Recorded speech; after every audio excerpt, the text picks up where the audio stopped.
pretty much no overnight move over the weekend in the SPYs. We had the hard sell-off. Kind of went, I thought, to the most extreme possible from 76 all the way to 70. We did pop back above 72. Late in the day, I guess apparently Trump said something about China trade again. I wasn't around. We just closed right there. And I thought this was kind of the spot, 72. We closed in that area. That was pretty minor pullback for the amount that we had bounced from Monday to the gap up Friday morning. This is a big move. Yeah, pretty much got to an area where the risk reward was very good on the short side. We had a negative catalyst. We had multiple negative catalysts in the pre-market after I'd already started shorting. And it was a good pullback.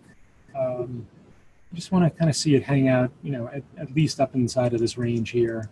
If it actually started to get some closes a little bit higher to Friday's high, like let's say today, closed up above 273, tomorrow closed up above 273, and then broke to the upside after the election on Wednesday, I think that would be pretty bullish, at least for a retest of the pre-market high on Friday.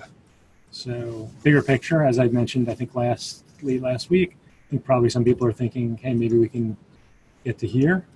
That would be pretty amazing if we got there this week.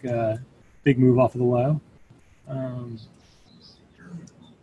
Then we'll kind of see. But Friday's move was not difficult on the short side.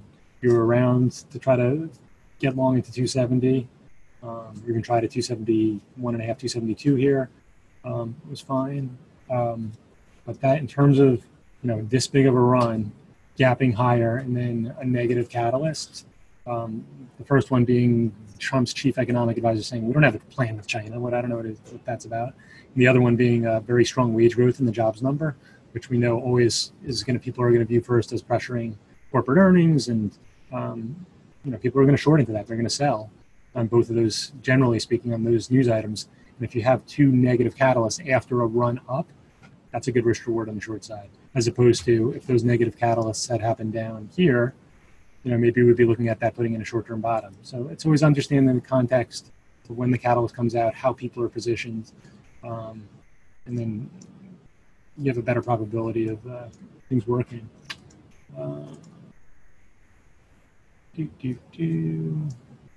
So looking at this morning, the late day pop took us to almost looks like 272.5. I guess that was the high in the pre-market here. So the first thing I want to see is, so this was the low on Friday. This was the higher low. Do we get another higher low here? And do we start to form like a little bit of an uptrend off of the low from Friday and work our way to here? 273, 273.5. So that's what I think that's what we're looking at right now. Failure right on the open, start to hold below here, like this. That wouldn't be good.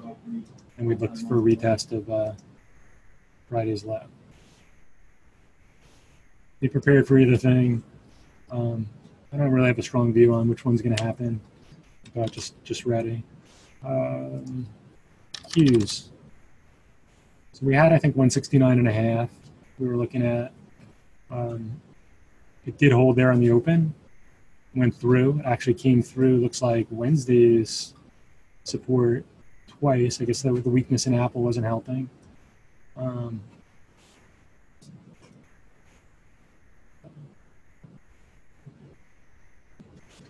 Clean in the sense that it double bottomed, but definitely got through. I would have been uncomfortable below 169 here. Like when it failed the second time, that's not great. It looks like, those Trump comments bailed the Qs out on this big green bar right here, but quick pop back up to morning support, fails, starts to roll over again. That's not good. So I would say if we start holding below right here, I'd be looking for the Qs to come in. Again, we have Apple's weakness, which is probably not helping. Also, like Facebook hasn't been acting great the last couple of days since the initial pop on earnings. I think I shorted into this and actually got stopped out on Friday morning. I shorted like into 154. I guess it is holding. I guess they're buying it at 149.5 or so. I guess 3 days in a row. 1, 2, 3. I mean, yeah, if it starts holding, if you see it like 149.30 alert and 149, if it fails there, 6. And I guess there isn't a lot of downside. I mean, there's downside to like probably here, and we'll see. This little band right here. It would be a 50% retracement of this move right here. Probably better to look for it to pop back up to 52 and fail here. See what happens. All right, Qs, IWM, we haven't been looking at that much lately. We'll check back in with that. So, yeah, it's a really good bounce. It was a reverse head and shoulders, I guess. People, once it got above 150, definitely was worth starting to pay a little bit of attention to. Failed there back on Tuesday, started to hold above Wednesday, then had the big move on Thursday. It's actually holding higher, so it's pretty clean. So here's the uptrend channel.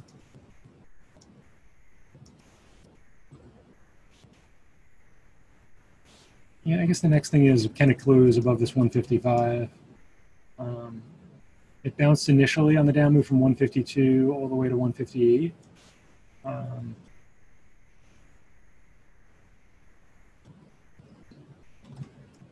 Actually not bad. I would even say if it pulled into like 152.80 to 153, that would be the spot I'd be looking to see if they bought it right here. And any types of closes above Friday's high would be pretty bullish. All right, so we have one thing I put on the in play. I don't play it that often. If we go on the 30-minute, we did have a really good down move at the end of July. It was in a very slow uptrend. It gapped down on earnings. Small gap down from 71 to 70, I guess 71.5 to 71, it just went straight down. So unless you shorted it right on the open, you didn't cap. I mean, this move is actually insane. It's 71 to like almost a 4 ATR move straight down. And then the next week just crawled all the way back up.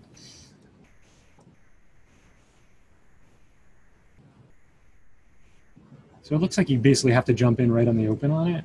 You can capture a multiple ATR move.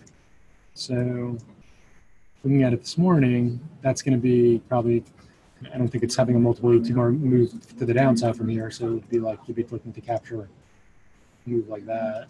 It was a very small miss on EPS and revenue, so I was a little surprised to see it printing down this far. But it is only a few thousand shares. The offer right now is $65.70, which is, again, $5.60, which is 8%, which is a lot for something that missed 1% on EPS. So basically, the way I would look at it is if it's above $66, you buy it. You don't risk more than below here. And you just, you sell some here, sell. That'd be the trade. So not a great day for in-play stuff. This week we do have some good earnings coming out over the next few days. Stuff from Friday, SBUX, strong, held up well despite the market selling off. It did come off though, from the high. $2. I feel like I initially shorted it, then I got long when it was holding above 64. Caught this. I don't remember if I tried to flip it short. I think I was really focused on trading it long. Bought into this pullback into here, popped, it failed, out, bought it back. To me, the most interesting thing this is it in context. It closed strong. It closed right at the after hours high from when they reported. We talked about the idea that the numbers didn't look that great. I was impressed that it was actually above 64. The most interesting thing in terms of moves was when it made the lower low here and it held for a while.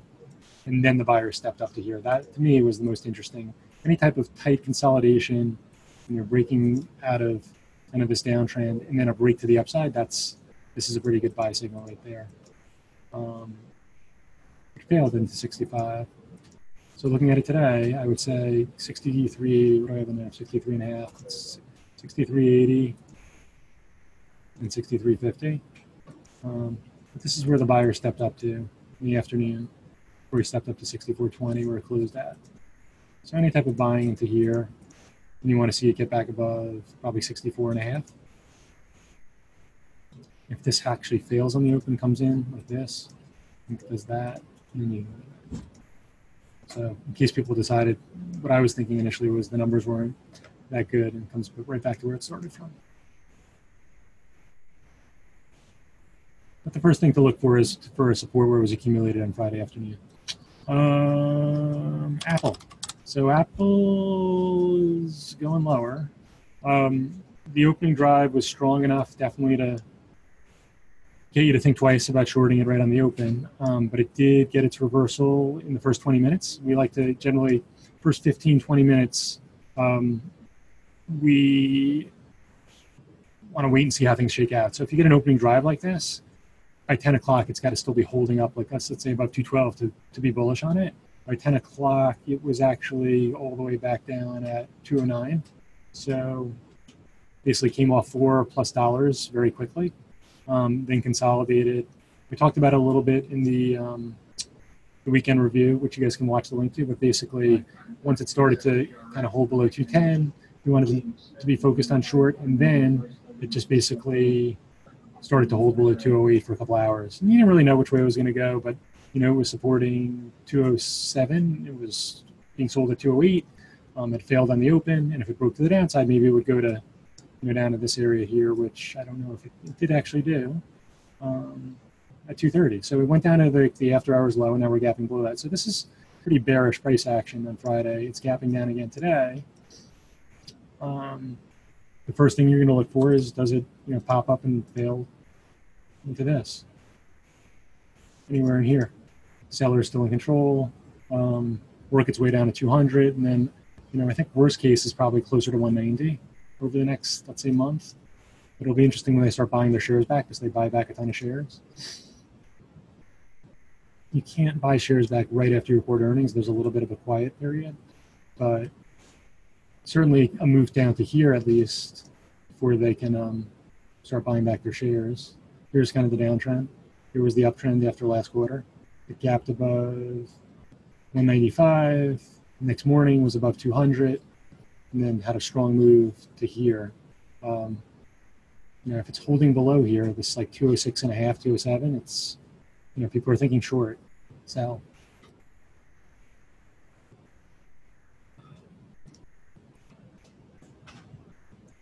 I would, I'd change my short-term bias on it if it did something like, took out this consolidation area from Friday and actually held up here like this. BABA. So BABA, I actually shorted this one at 160 in the pre-market because it popped up there one more time when I was in the office, and then the news broke, which was there is no China deal. I thought buying it into 148 to 150, like in this area here, made sense, but it couldn't sustain back above 152. So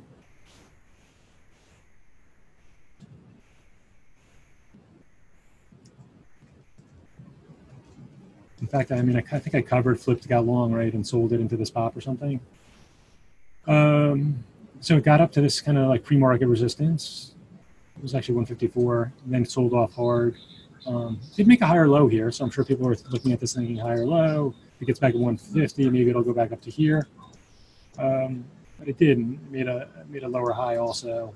And the sellers really asserted themselves right here at 151. And then once it broke below 150, it was like here it's a short. So from an intraday perspective.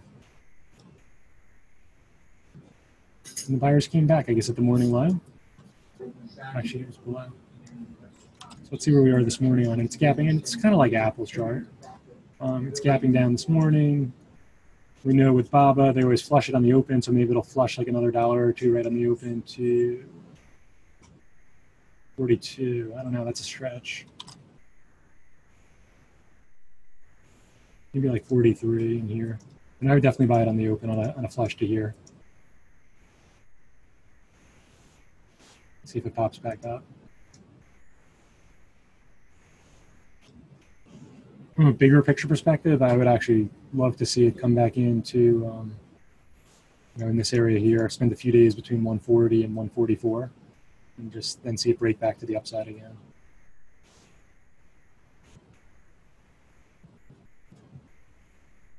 To be longer term bullish on this, you're going to need to see some closes above 150.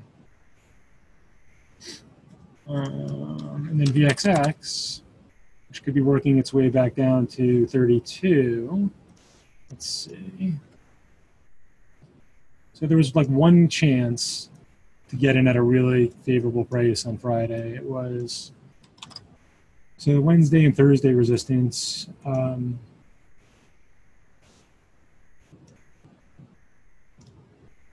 Was 38. Yeah. It actually did on Wednesday, it spiked up to 38.50. Now we're operating under the assumption that it's going to continue to decay. And so I guess it already did get to 35. It's going to 35 by 38 now. And then if it has the next leg down, it would be take it into here.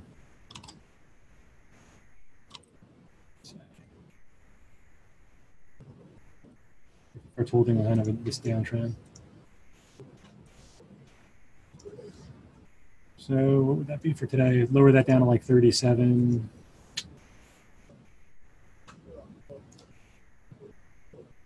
$37.25. 37.50. This be like a lower high. And that's it. We do have some really good stocks reporting this week. I want to remind everyone.